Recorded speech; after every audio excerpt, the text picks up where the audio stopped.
So, Paul, apparently you've arrived. I don't know if you knew this, but I think Richard in this episode officially christened you as a non-dual master.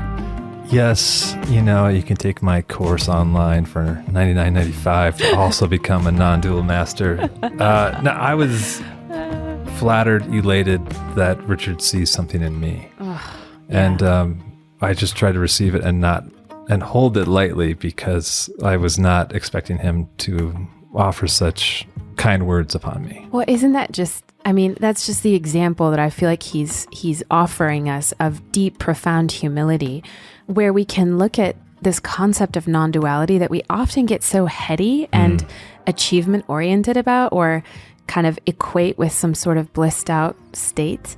And he translates it into incarnation, into, it looks like you, Paul, it looks like the ways in which you hold space for us. It looks like, the person down the street. It looks like, he brings a fleshy human approach to this tenet, which I'm going to read out right now, is non-duality is the highest level of consciousness. Divine union, not private perfection, is the goal of all healthy religion.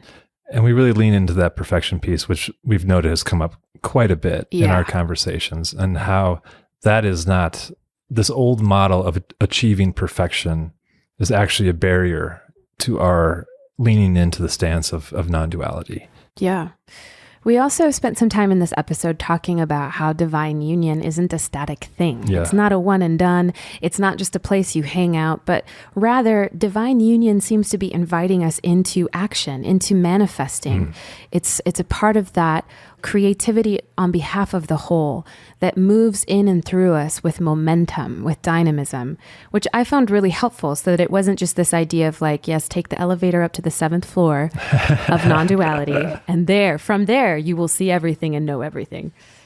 And I also love the way that those values that we've talked about, simplicity, devotion, and public virtue, are such a part of this. Yeah. That those are not lost. Those are a lot of how this looks like with flesh on it. And then, gosh, I was so grateful that Richard offered a little bit of guidance for those of us in our first half of life about how one should approach non-duality. What does he call them? The 4 splits? The 4 splits. Was so practical. We found him to be immensely practical, and it's something that I'm going to be taking with me as I continue to try to live into these tenets a little bit more, as ways to see, where am I cut off from the whole? Where am I not functioning from union or unification or the act of oneing? So we hope that you'll find this conversation helpful in unpacking the 7th theme on non-duality.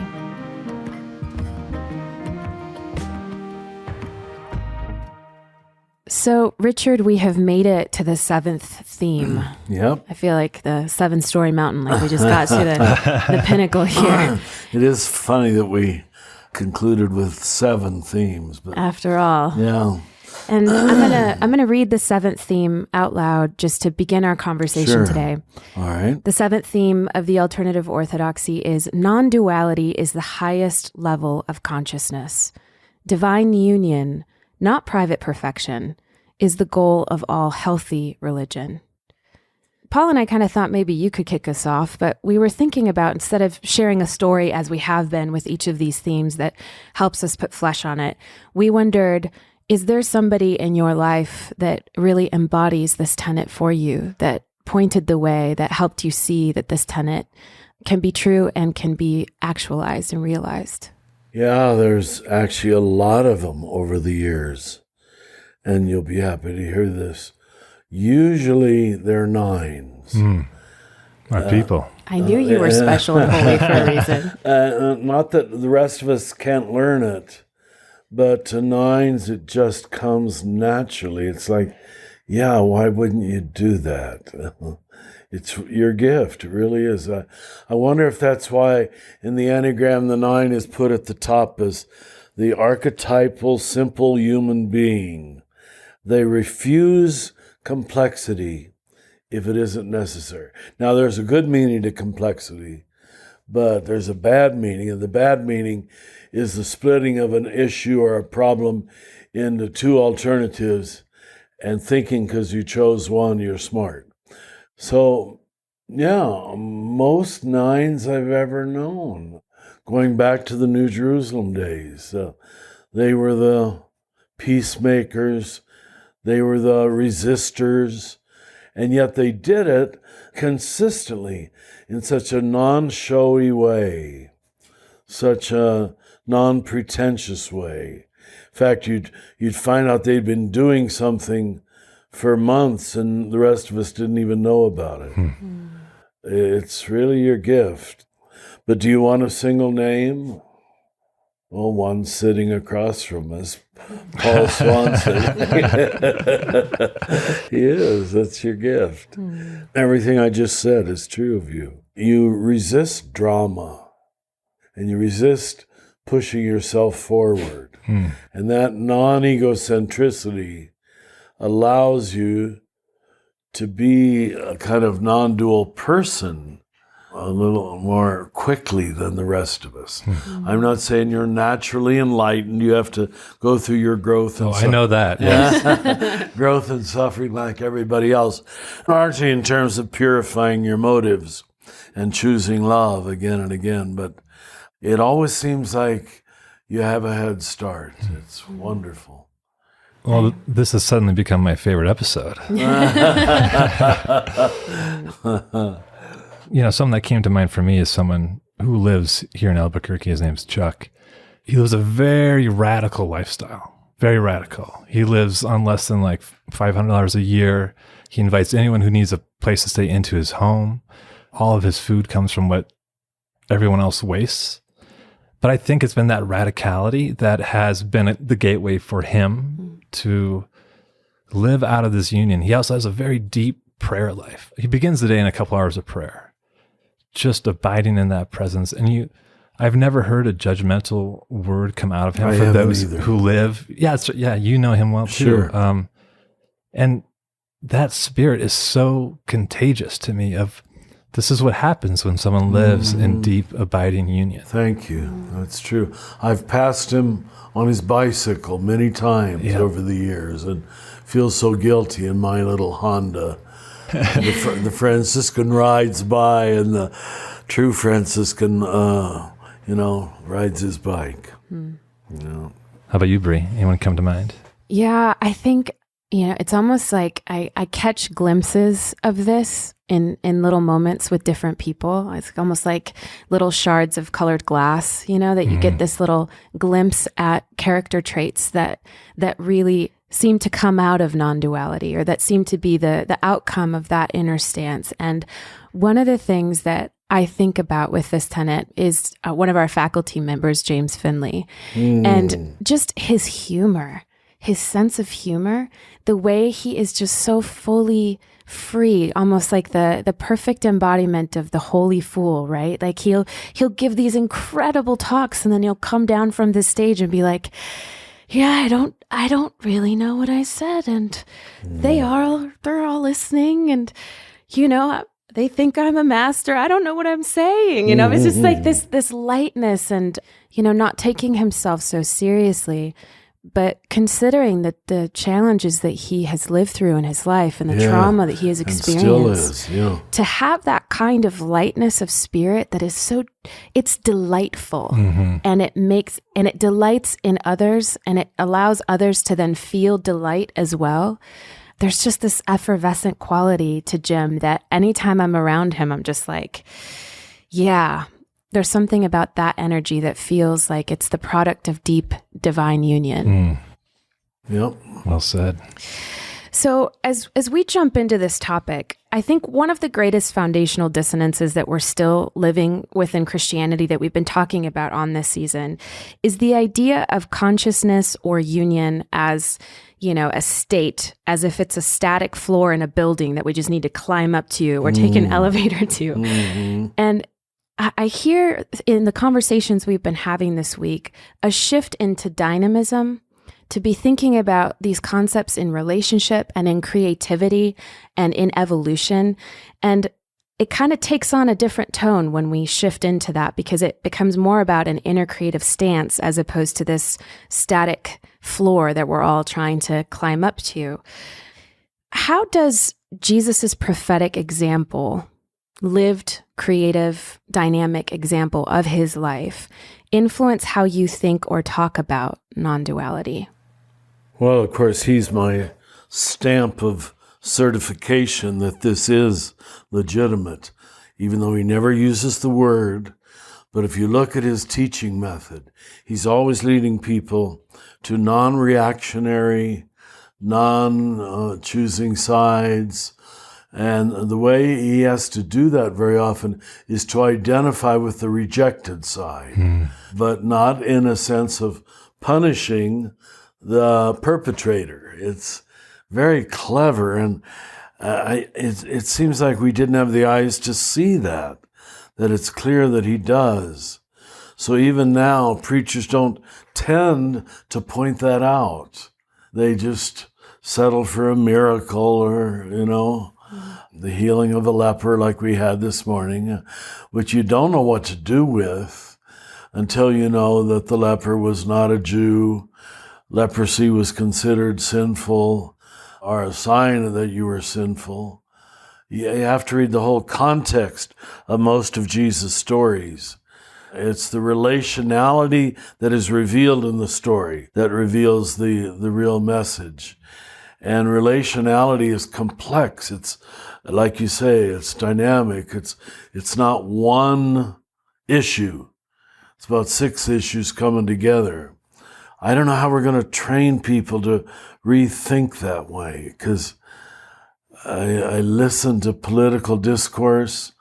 I listen to most of the theological discourse, at least within my church, and since the Reformation, between churches, and it's always binary, always oversimplify your right answer and oversimplify the enemy why he is wrong. And it's just, stop doing that.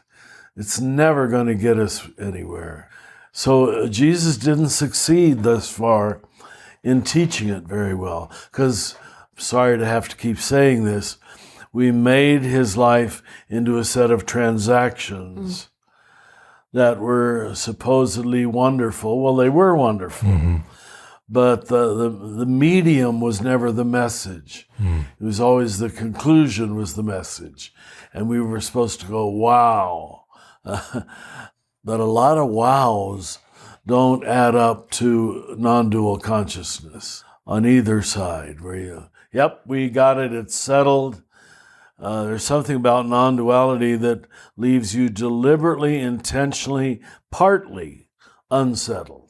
But settled enough to be unsettled a little bit, if that helps. I think it's the change that changes everything, if that doesn't seem like an overstatement. I think it's the pearl of great price. It's our epistemology, or should have been. You know the meaning of epistemology. A lot of people don't, but I had to have a whole year of it in college. And it's a science of knowing. How do you know? And so we spent a whole year studying theories of knowledge. How do ideas get settled in your brain? I think it's almost unhelpful to teach people theology or political conclusions without forcing them or inviting them or teaching them. What's your epistemology? How do you know what you know? Because you read it in the National Enquirer? Because you heard it on television? And that's where most of our country is, and much of the rest of the world. You just watch politics in most countries. Well, it seems like what you're saying is that fundamentally non-duality is it's an ongoing epistemology. It's an ongoing way of knowing, an ongoing posture of being open to the flow of love, which is uniting.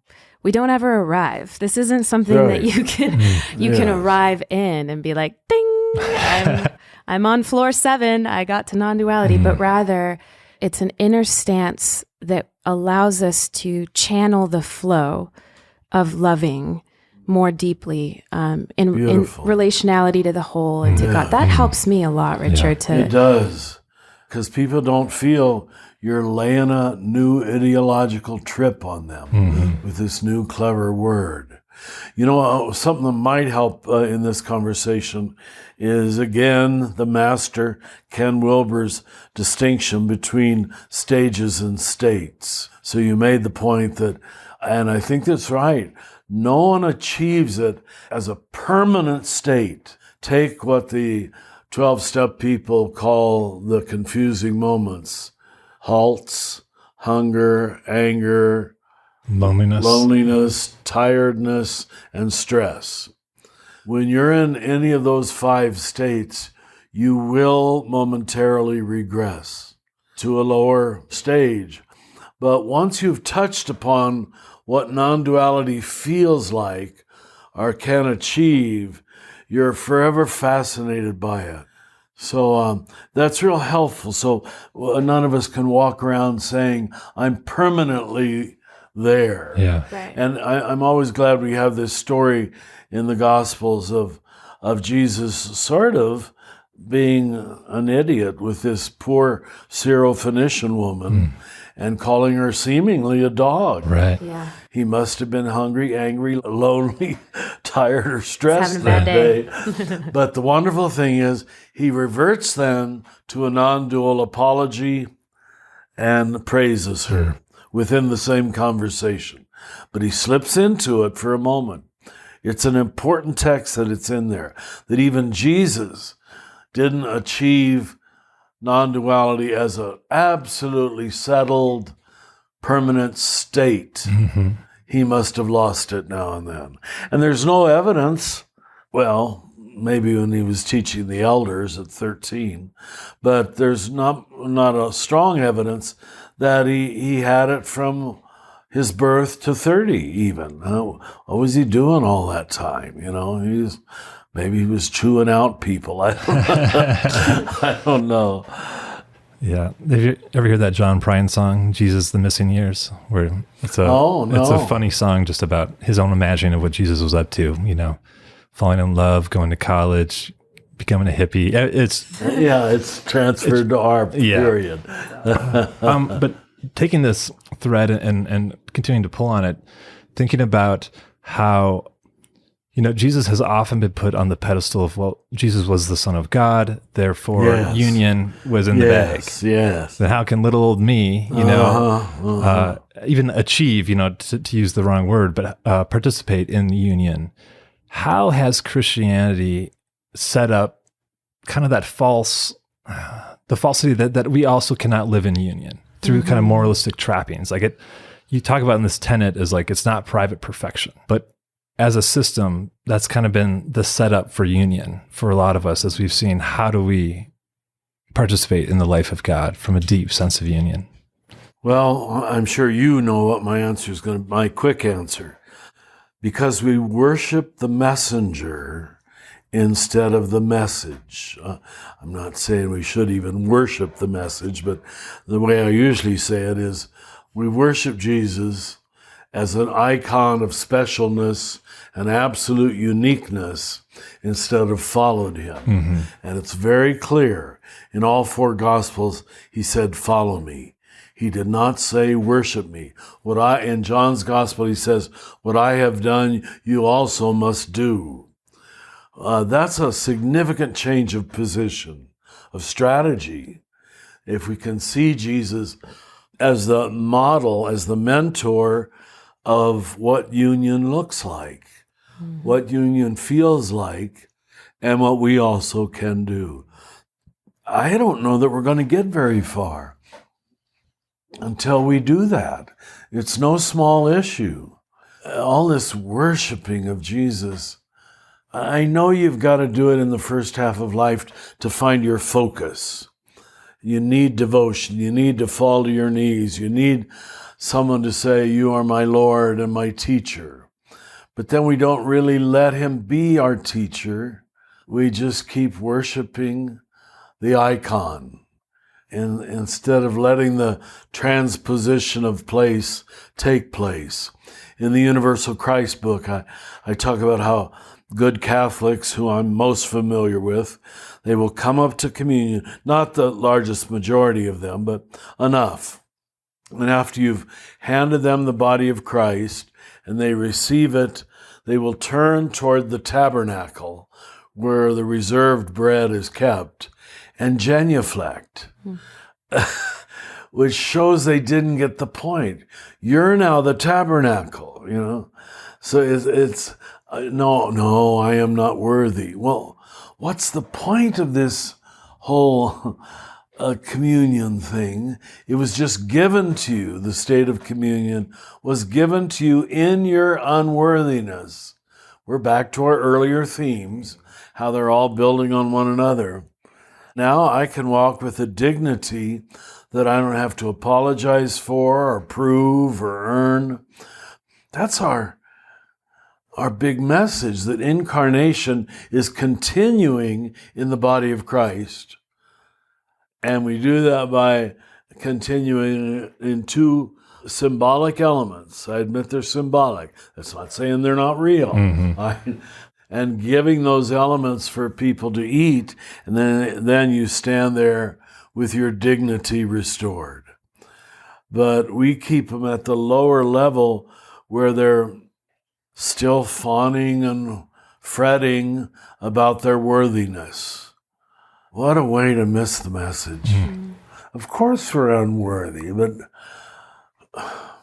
do you really think you're ever going to get to a place where you're not? Right.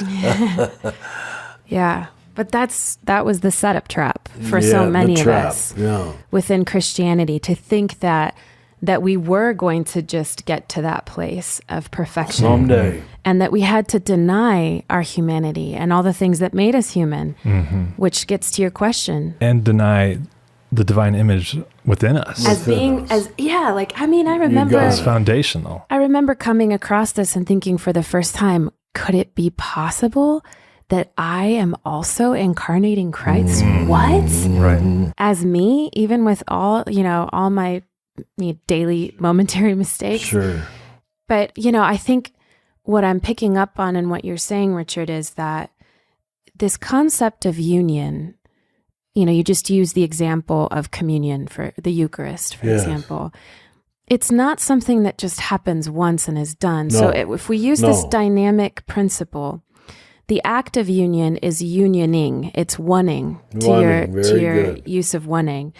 It seems to be an act that is continually happening. And picking up on some of our previous themes of the Trinity and the path of descent, that union results in an outpouring. It moves us into manifestation. What do you think is the relationship between non-dual union and creativity or outpouring in love? Well, I don't know that your creativity can be truly generous and free from ego unless it's founded in a deeper connection than I'm doing this. Right. I'm the dancer. I'm the artist. I'm the poet, which you are, but it's because you're standing in a deeper stream, whether you know it or not. Again, Jung's phrase, called or not called, God is, which he had written over his doorway. Named God or not named God, God still is acting. God's action really doesn't depend upon us. It might be increased on us believing there is a God. God is still acting because you are still his living icon. That came about through a rather massive, unfortunate understanding of the word believe, because I do know or have faith. Most of our Bibles translated believe or have faith as a mental exercise. And if we had translated it trust, to trust that God is good, you are good, God is here, you are here, that would have borne much more fruit. And it's certainly legitimated by the Greek word in the New Testament that we usually translate belief our faith. Have trust. It's much more dynamic, fruitful word, really is. So when I get to read the gospel in church, I just change it. The Rohr translation. Terrible, yeah. Richard, not to butter your bread too much, but I'm thinking about some of the ways that you've spoken in this podcast where when we brought up the universal Christ, you'll say, did I write that? And to me, it's such a model of how you are that vessel, you are that glass that the light is shining through, and that you sometimes don't even remember. I'm one. One, yes, sorry. Yeah, not the only, but how you're even surprised by the way that God is also working through you. Yes. Constantly. And I say, why me? I do, why me? And I think he picked someone in this case of medium intelligence and medium morality, so I couldn't think I earned it, or oh boy, I'm a little Superman, and I believe that with all my heart. And a little bit smelly. And a little bit smelly.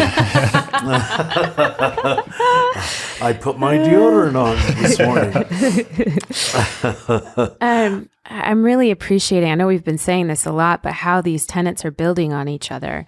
And, we were speaking before about personhood as one through whom the whole resounds, seeing reality as one reality that is a system of relationships, that is relational, so that we have that sense of connection to the whole and hopefully live from that. I wonder if you could talk to us a little bit about Paul's description of the mind of Christ, and how is non-duality connected in your mind to his description, and how might that be related to this wholeness that we keep talking about, the mind of the whole, or the connection to the whole? I don't know that he gives a fully proper definition, does he, of the mind of Christ? He uses the phrase, but the context in which I remember it, you're already going in the right direction. It's only held by the whole body, in its connectedness, in its love, in its union, is the mind of Christ. The isolated individual can reflect it, can participate in it, can draw upon it, but for me or you or anybody to think we have it by ourselves in a state of separateness, that's what's not true. And even in Catholic theology, we gave a great deal of authority to the Bishop of Rome, who we saw as the successor of Peter. And who's the man who says it wrong the most in the New Testament? It's Peter. So right there, we've given an exit clause that the one who supposedly speaks for the whole still is fallible. That's why no pope has invested himself in his supposed own infallibility. Before he proclaims a doctrine to be true, he has to read the whole body of Christ and say, am I reflecting that? But the trouble is, in these first 500 years since the Reformation, we thought the whole body of Christ was the Eastern Church and the Western Church, and largely ignored the Protestants, because we were too able to exclude you as heretics. We really wouldn't do that anymore. I don't think. Thank you. Yeah. Thanks for including us. Good to be back. And Richard, so it seems like the implications for us would be to live as those for whom the whole resounds through. And so is it right to say, do we tune our minds to the whole as our ethical work in contemplation? As the mind of Christ. Yeah, as the mind of Christ. That's lovely. I like that. And that takes time. Well, I'm glad I ended on the point I ended on, And I don't expect everybody to be a scholar or a historian, but to make some attempt to understand, did other people ever say this? That's the critical way you've got to be attentive to the whole. Did the Eastern Church ever teach this? Did any Protestant theologian ever teach this? That's the humility that's required to be attentive to the whole. And invariably, if you take the time to do that, you'll see that the great truth keeps recurring in century after century, group after group. Less so in one case, more so in another. It really takes humility to be attentive to the whole, because you have to let go of your central position as the whole enchilada and defer to one another out of obedience to Christ, as Paul says. You know, the title, and Pope Francis has made a great deal of this, that the title from the early centuries we gave to the Bishop of Rome, it's written on stone all over the city of Rome, is Pontifex Maximus, that's Latin. And it literally means the great bridge builder. Wow. Pontifex, to build a bridge, Maximus, the greatest bridge builder. Oh, if only he'd done that, you know. If only we all did that. But he didn't model it for us, but Pope Francis is making a great deal of it. It's written everywhere. Just if you ever go to Rome, look on a stone. It'll say Pontifex Maximus. Wow. This pope or that pope, Pontifex Maximus. That it never hit them, that they'd taken that title to themselves. But the only bridge they were building was the little clans within Catholicism. They didn't know how to reach outside or how to reach to the Eastern Church very well. Yeah. It's reminding me a little bit of, thinking about the symphony and how in the very beginning, the first chair violinist gets up and then everybody tunes yes, to, yes. you always hear that. Yeah. Yeah. That to live this out would be an invitation to constantly be listening and tuning ourselves to the whole. Wonderful That's a beautiful image. Metaphor. Thank you. Yeah, I like it. So, Richard, thinking about someone who leans into this inner non-dual stance, what do you see as their role or responsibility back to their local community, whether it's a church or their own post in their local context? Of course, the obvious first answer is their first responsibility is to model it, to represent it. Their second responsibility is to know it will be roundly misunderstood.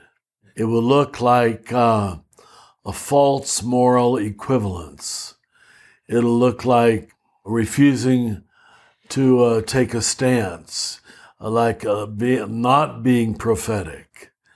It's really a shame that it looks to the person who immediately takes sides overly eagerly, they don't admire it, first of all. They will seek to shoot it down as weak thinking or pandering to the enemy or the heretic or whatever it might be.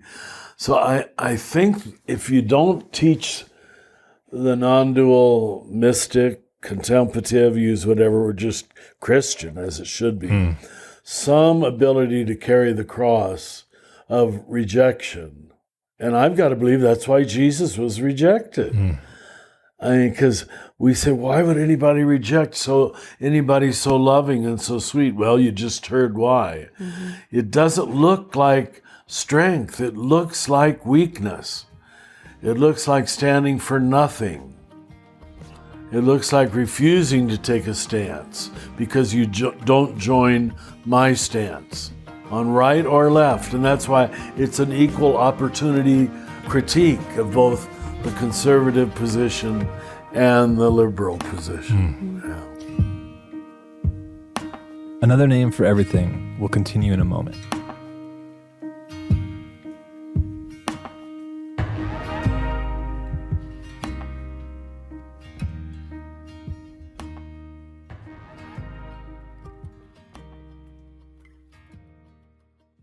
But it also seems to be prophetic too, right? Go ahead, please. That it's not a stance that, as we've been saying, results in passivity where we don't have the moral courage to stand up and speak out for those who are being oppressed. And so, your whole life in a way, Richard, has been so about this prophetic action piece, which is why... Well, not my whole life. Okay. Little pieces right. of it. Little pieces of it. But even in the desire to bring action into the name of the Center for Action and Contemplation, where do you see the role of prophetic action being a part of this tenet, or maybe needing to be a part of this tenet?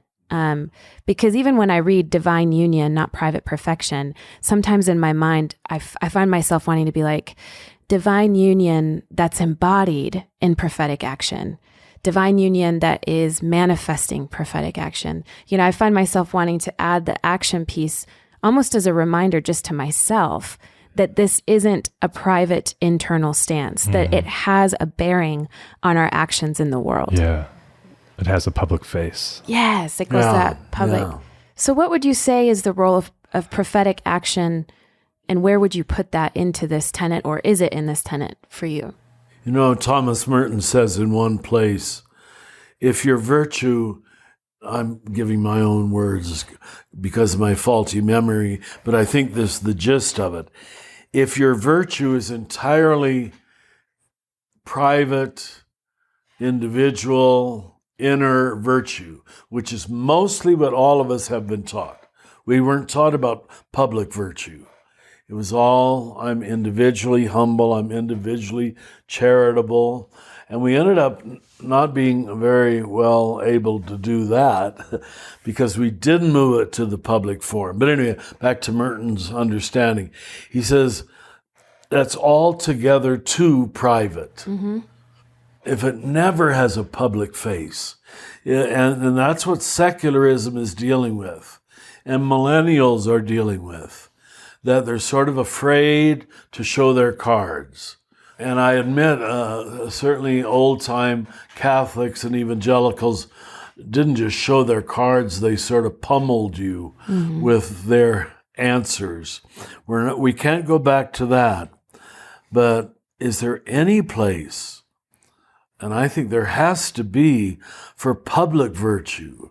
Let me give an example that might not please everybody, but I always have thought that if Hillary Clinton had spoken more openly and calmly of her Methodist faith, showed a more nuanced bridge-building opinion between supposed pro-choice and supposed pro-life, I bet she would have been elected. I really do, But she ended up allowing herself to be seen as a secular liberal. You understand? Mm-hmm.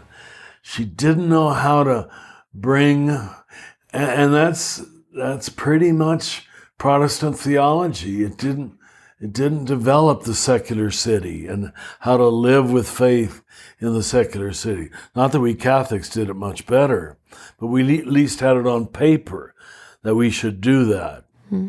So I have to use an example like that we all can relate to, so it doesn't become theoretical. Yeah. I really think it was her election to lose.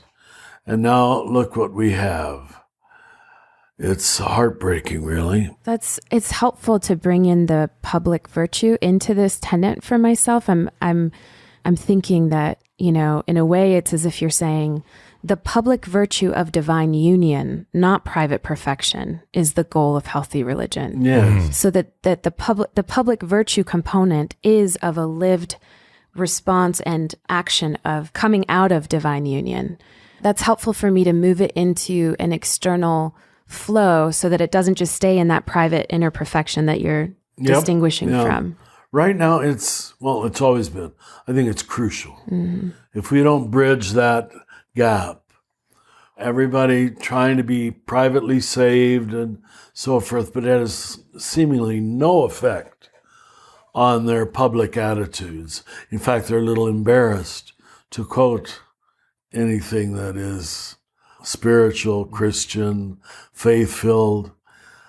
We've got to speak to the public forum, or we're going to end up being totally rejected, I think, because we have nothing unique to offer, really. Or helpful, practical. Yeah, that's right. Yeah, and I'm thinking about with this private perfection, how some folks, after seeing this, will translate it as like, my new pursuit is non-dual enlightenment. And again, kind of on that private lane still. I know you've said before and written before of like, you can't catch the wild ass by chasing it, but you also can't not chase it. So how does one approach this without the sense of non-dual being an end goal, but more of the dynamic process that one leans into or shows up with?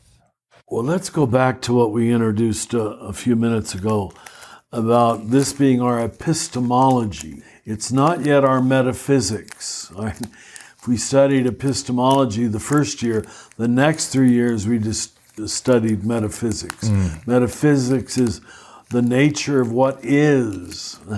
How do you know what is? Then what is? Now that's a task of a whole lifetime. What's reality? What's truth? What's good? And so forth. Unless we start engaging at that level, I think we just keep refining our epistemology over and over again. And if I had any possible critique of some Buddhism, that would be it. Is it anything more than refining your epistemology? Now, because they've done that, they end up doing it very well, I might add, much better than we do. So we need to learn to do it. How do you know what you know? Through what lens are you seeing? We Christians have to, get started more seriously on that path. But the goal is finally to exemplify a unified life. The most radical statement of union is with the divine. I and the Father are one. You can't get more radical than that. Then I and the neighbor are one. Whatever you do to the neighbor, you do to me. But then Jesus pushes it to the limit, not just the neighbor, but the least neighbor, the least of the brothers and sisters. Then the whole message of the divine indwelling is calling you to trust union with yourself. And I don't know which comes first. I think it differs from person to person. But I know some degree of union has to be experienced here in me before I have the courage to imagine anywhere else. And before I can honor the big spirit in trees and grasshoppers, union sees union. Union honors union. So I don't know what bridge you're going to take. You're going to start with God, make the big leap. It's usually pretty superficial. If you haven't first celebrated union with at least one other person or one grasshopper or one least of the brothers and sisters. So the more common path that I would trust is people who do human love well are ready for divine love. But I have met people who early in life, like little kids who their first communion is just a magical day for them. And they believe it, and they never have doubted it. They floated around for a few days afterwards. They almost start with God, and then they try to love the other unions little by little. Did I speak to what you said? did? You did beautifully. Thank you. Thank you. So if non-duality, then if we shift our mindset to not think of it as something that we're trying to get to, but rather to see it as how love is changing the lens that we have for reality and ourselves, that as we continue in this transformative work of love, we are being unified to that one reality. We are healing that ourselves from the fallacy of the separate self.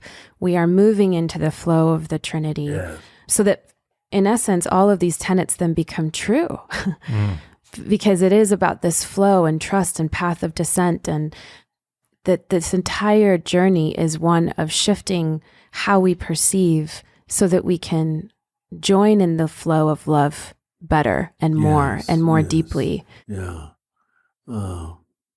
really to be seemingly simplistic, I don't think you can love without some degree of non-duality.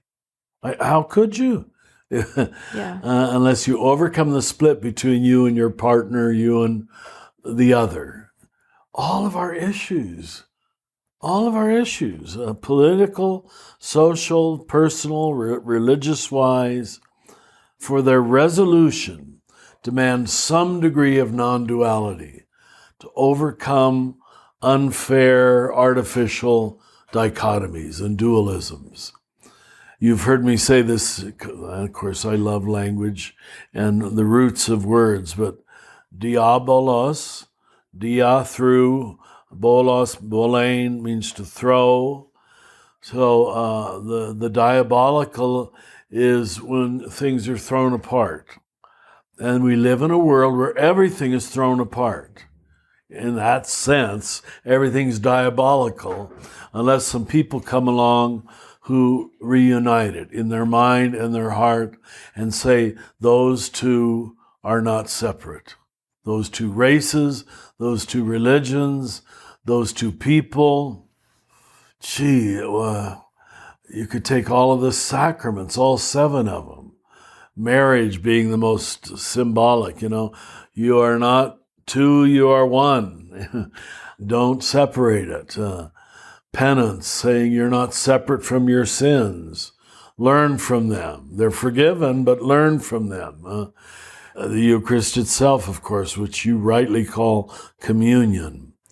But go down the line. It's always overcoming splits to experience wholeness, to be whole, and therefore to see wholeness over there. Mm-hmm.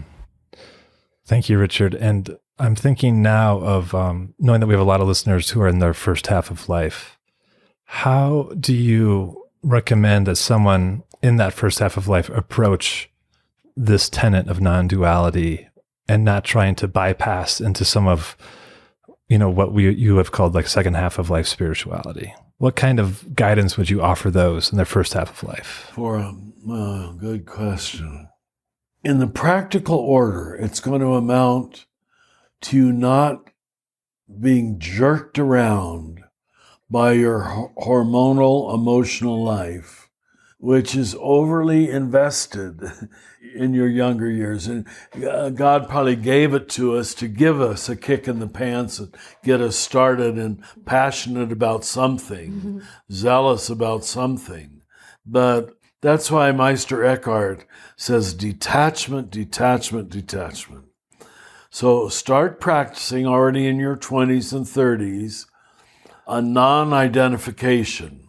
Cynthia speaks of that so much. A non-identification with your own feelings, your own zeal, your own righteousness, your own self-image, your own group, and you will see the fruits of it by the middle of life. Mm-hmm. You will be a Pontifex Minimus. You'll be a little bridge builder. I never said that before. I'm making a t-shirt. That's great.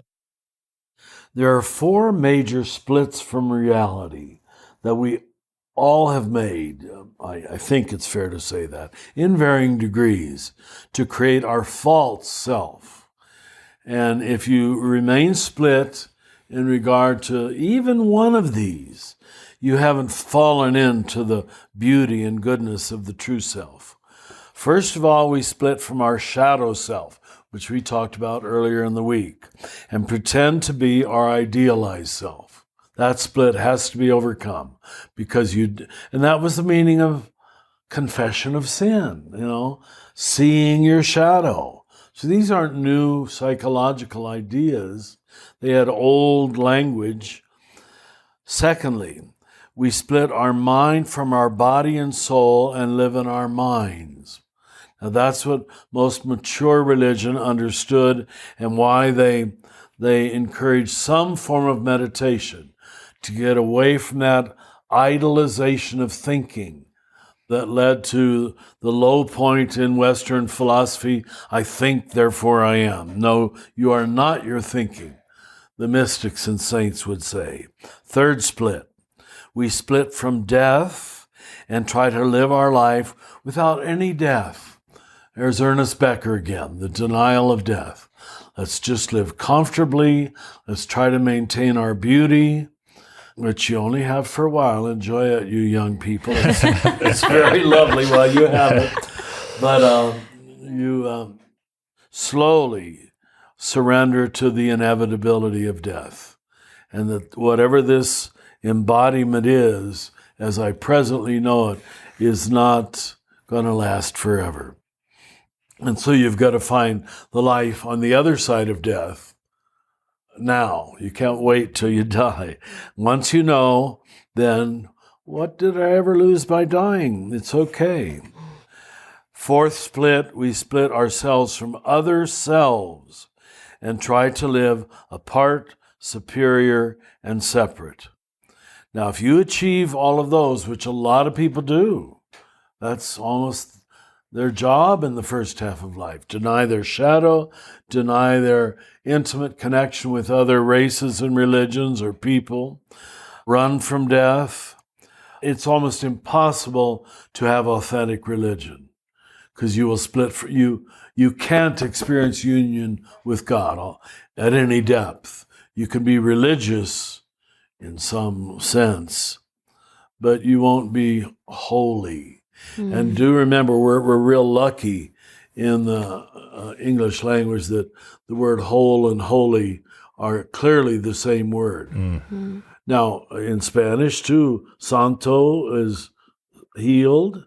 Sanidad, they have the same root. Roots, yeah, that's all. And sanidad means healed. Yeah. Yeah. So there was this deep recognition in language. Yeah. I like to make it that explicit, and then people know we're not talking theory. We're talking about very real journeys, very real surrenders and recognitions. And yeah. That's so helpful because as we've been journeying through each of these tenets and wanting to end each of them by asking, how do we practice this one? I feel like you've already in a way given us a way to practice this tenet because you're pointing us to these 4 ways that we tend to split, these 4 ways that we tend to split off and split apart, to pay attention to them, to look at each of those 4 tendencies that we have, and to move with God into a healing and wholeness and whole-making process where we can be brought back together into union in each of those 4 ways. Perfect. Thank you. Thank you for understanding. Nothing satisfies me more than, it's always toss and catch, pitch and catch. And when someone catches it, the message is real. Until that incarnation happens, it's just hanging out there. So that's been my great gift, to have people like you around who, not just catch it, but appreciate it. And to know why it matters. A lot of people don't. They're good people, but this is when Jesus talks, caught up in the worries of this world, the other 3 kinds of soil, that they don't have time to know why this matters. Often till the end of life, hospice workers tell me. Sometimes they put it off till the last 5 months, 5 days, even 5 minutes to finally say, oh my God, all that mattered. Now I'm going to surrender to union. I have no other choice except to put myself in the hands of love. And according to the hospice workers I've talked to, and I mean this, they say most people do at the very end. Wow. Good to hear. Hope so. Yes, but they could have had a much happier life if they'd done it earlier. I got to complain a little bit. I mean, that's such a great invitation for us in the first half of life to begin now. So thank you so much for offering that. And shall we turn to some questions from please do. The voicemails? Yeah. Please do. So my question relates to Principle 7, which is our non-duality being the highest level of consciousness. And what I'd like to ask, Father, is can you possibly cast a vision for what you see as a corresponding creative orthopraxy for common good that relates to this alternate orthodoxy. So many of the models created by church world still maintain a vertical or an acceptable dominant posture of privilege when assisting those deemed underprivileged. So I'm looking for your creative or prophetic imagination around what you see as a democratic society of people that really are more horizontal or truly living with and for each other. Thank you. Because non-duality, I and the Father are one, I and the neighbor are one, is such a high goal. You asked for a practice, and I think that's right on. You have to practice acting as if. And at the beginning, it'll almost feel like pretending. It won't feel like experiential knowledge yet. Like when we go to communion at the Eucharist. Well, okay, I'll receive this. It's a nice little blessing for me. But it really takes a whole lifetime to gradually sink into the level of cellular knowledge. So my advice would be, act as if you are one with God. Act as if you are one with yourself. And don't allow the splits to define you. Act as if you are one with your neighbor. Act as if you are one with the trees and the sky. Because most Christians think of that as paganism or animism, we used to call it. So they're afraid to go there. Well, I mean, we created put-down words like tree hugging. Well, I'm encouraging tree hugging. Act as if, and you will soon know as if that it wasn't wrong to embrace this beautiful tree or anything else. I love that she brought up prophetic imagination in relationship to this final tenet, because it seems like what this whole path of kenosis, of self-emptying, of love manifesting, incarnating, is also, it's in tension with unknowing and unsaying and undoing in a way, the unhelpful and unhealthy and dominant systems of how things are done. So there's a tension between that unknowing and unsaying, and moving into emptiness so that we can actually move into the potentiality of God manifesting something new in our time through us, as us. That we can't, who is it? Is it Einstein who says that we can't solve a problem at the consciousness that created it? That's right. It's a great line. Isn't that amazing? Oh, it's great. So, did I let you finish it? Because they should hear that. Yeah, the problems can't be solved at the level of consciousness in which they were created. There you go. And then, so in a very real way, I think we have an opportunity as contemplative creatives to move into the problems of our world, knowing that we're not going to be able to solve them together, these urgent crises that we're facing. We're not going to be able to solve them together at the same consciousness at which they were created. That's right. So what a holy invitation for us. Invitation. And as I'm hearing both of you, part of what landed for me was that acting as if, and this unknowing and undoing and creative potentiality. It reminded me of almost a sense of cultivating the good soil and allowing things to grow that you may not otherwise have known were possible. Yeah. Thank you. Thank you. All right, next question. My name is Daniel Quinche of the 2020 cohort. My question is about the theme number 7, non-duality is the highest level of consciousness. In particular, my question to Richard, Brie, or Paul is for them to reflect on my sometimes all too frequent discouraging feelings of failure with my being impatient or otherwise unloving to my spouse in particular, but others too, in the context of the wonderful and saintly people we read about in the Living School. Do you have or have you had similar feelings, and what do you do as a practiced response? Thank you. Since he gave you two permission to answer, please take the lead. I'm laughing only because, of course, I know what you're talking about. I think we all do. One of the things I have loved about this season, Richard and Paul, is how much perfectionism has come up. Yes. And it's even in this tenet, private perfection is not the goal. It's not about perfectionism, understood as that non-human, never making mistakes, never failing those you love, never having to say, yeah, I really screwed that one up and I'm sorry. So I think what your question is inviting us to do is to rethink, reconsider, and reframe non-duality to include our imperfection. It's not that we get to non-duality when we're perfect. We arrive in a non-dual stance when we can hold our imperfection with love and tenderness and still see divine union somehow mysteriously manifesting through even our mistakes.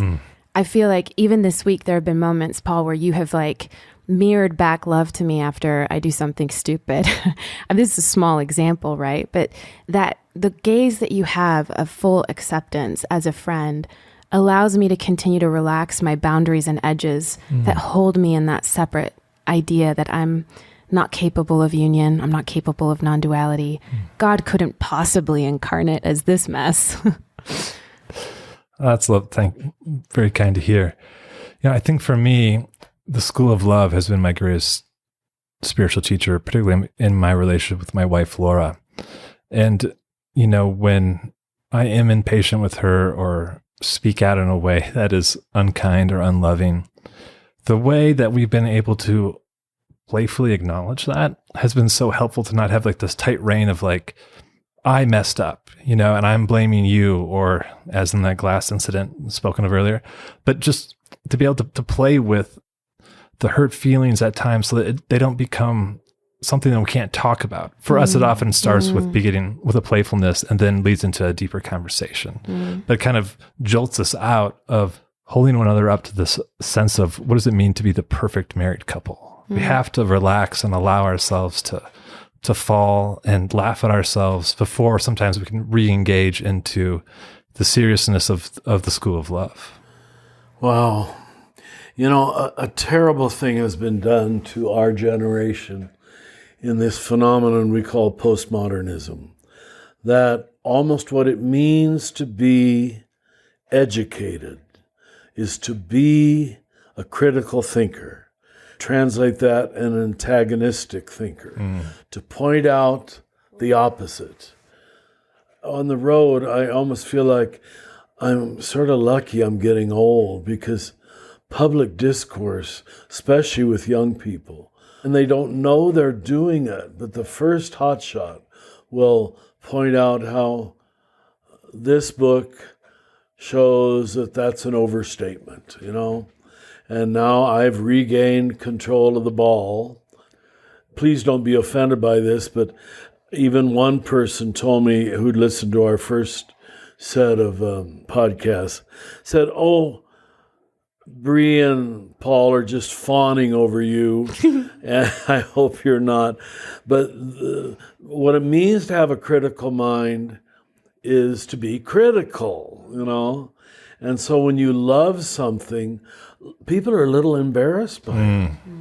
They're a little embarrassed by appreciation, gratitude. I got to show that I went to college. And the way I show I went to college is by picking, dismissing. It's for the last 4 years or so, it's been the first question in every question answer session. It's the hand that's waving the wildest, is always, well, I'm going to one-up you and show you why what you just said is not always true. And they don't realize what they're denying themselves, Can't you just appreciate it a little bit before you depreciate it? This is no small thing. It's the nature of the Western mind now. And I think it's why we're so angry.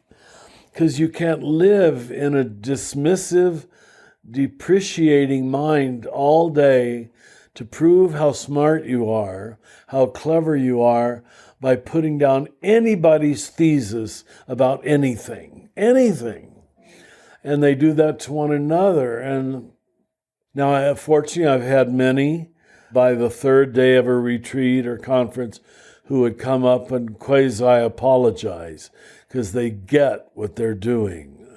But some don't. They just write you off as a patriarchal pig or whatever, or a Catholic or a white man, or pick your category. But once you find your way to dismiss, and then you can see the ego sitting there with smugness. Gotcha. Starting with the no instead of the yes. Starts with no. We speak of these gotcha moments, you know. And liberal people are notorious for this. It's just, I've regained my authority, and they particularly do it in relationship to spiritual truths, which are trying to take away some of that smugness.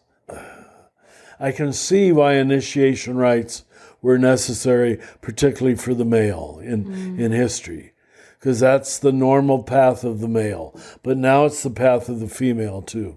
I got to show I'm smarter than the teacher, and you probably are in this case, but you're going to end up very dumb if you go through life just shooting down every new possibility as well. I read a book that shows that isn't always true. Okay, did I say it's always true? Usually I try not to, but I guess I sound like that sometime. You hear what I'm saying? Yeah. It's monumental now. Well, and especially it's killing us in relationships. What I hear you saying is that we're conditioned to in relationships to pick each other apart, to not forgive, to kind of have a tendency to hold these things over each other, which results in that ongoing separateness. To not overcome the split that we had just talked about. Exactly. So that's a beautiful invitation for us to pay attention to how that's happening in our relationships and move toward wholeness in ourselves and with each other. Then I'll get these people and these letters who will preface it by 3 different, and now please correct me if I'm wrong. I might have misunderstood you. But you're not saying, but they'll even do that in private on the edge of the room to save you any possible embarrassment. So I don't want to dismiss the need for a critical mind. I need people to criticize me. But you can see the 2 ways of doing it. One, I've exposed you publicly and regained status in the group. The other, eager to maintain both of our dignities by saying it personally. How are we going to teach this to a world that really doesn't understand it anymore? Because it's all about winning. That's the American remaining philosophy of life. I win, therefore I am. Power over. It's power over instead of power win. Therefore I am. Yeah. I win the conversation. I win with the more rude vocabulary. I win by speaking loud. They've proven that in studies. The senator that speaks loud is taken as the one who has truth. Oh, God, it's probably just the opposite, you know? Thank you for letting me tack this on the end, because it's huge. It's really huge. The failure of public discourse. I know, Brie, you're helping other people trying to address this in American culture. Hope we can. Yeah. How do you unlearn aggressive discourse, which is really violent discourse? Thank you, Richard. Thank you. And that's it for today's episode of Another Name for Everything with Richard Rohr. This podcast is produced by the Center for Action and Contemplation, thanks to the generosity of our donors. The beautiful music you're listening to was brought to you by Will Reagan.